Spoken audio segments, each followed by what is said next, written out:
Imagine for a moment that I'm also a talented and oh-so-handsome video producer. And I went to Russia and took this beautiful shot of a cathedral. It's great. It's almost good enough to be reasonably priced, easy to download stock footage, which it may in fact be. But it's got this horrible spotlight blocking the cathedral the whole time, right? So I'd love to get rid of it. How can we do that? Should we even try? Should we? Yes. So to give some context, I'm going to go ahead and just open up one frame in Photoshop. If I can get it, Photoshop. And I'll select the spotlight here and the top here and use the incredible content-aware fill. And we'll see this result is pretty good. I'd want to touch it up. I could use the stamp tool here because there's a lot of repeated visual elements to help me fix some of the things I don't like. That'll take me a minute. Do you guys want to hang out with me while I stumble through that on stage? No. And how about for the 99 other frames in this video?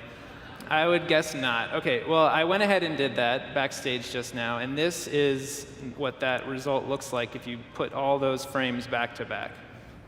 And this is obviously not going to work, right? It's too obvious. There's like some sort of force field effect. It looks like the shape of the spotlight. Predator. But it's not. The individual frames aren't so bad, right? Each of them looks pretty good. But because they're done independently, we end up with this really weird effect. And that's what makes this so hard. You not only have to nail each frame, but you have to be precisely consistent over time, from frame to frame. What else could I do? I guess I could also use one of the plane tracking features. And in this case, there's a lot of depth, so I might have to track multiple different planes and then be really careful about the seams between them to paste over the spotlight. There's probably some of you in the room that have gone through this, and you know that at the end, no matter what you do, you end up having to tweak each frame independently, so it's a lot of work. And this is the motivation for Cloak, right? We want to make the easiest possible way to remove something from video using existing workflows. So how do you start an existing workflow? You need to select something. So now I'm going to go into After Effects, and you could use RotoBrush. I am not very good at that, so I went ahead and used the Polygon Mask tool, and you can see that I've just tracked that through the scene, right? And since this is a research prototype, I have to render out that mask, but I'm going to go ahead and get this started. I'm going to run Cloak, and you'll see the only two inputs are the source video and the mask, and then I'm just saying I want to output it. And while that's running, I'll show you what that mask looks like.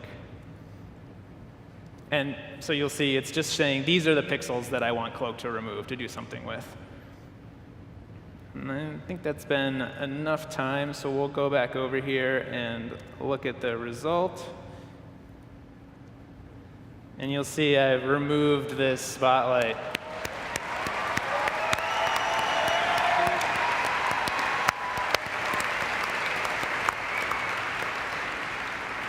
Thank you. So in this case, we're removing something that's sort of freestanding in front of a background, but this will also work in cases where something's attached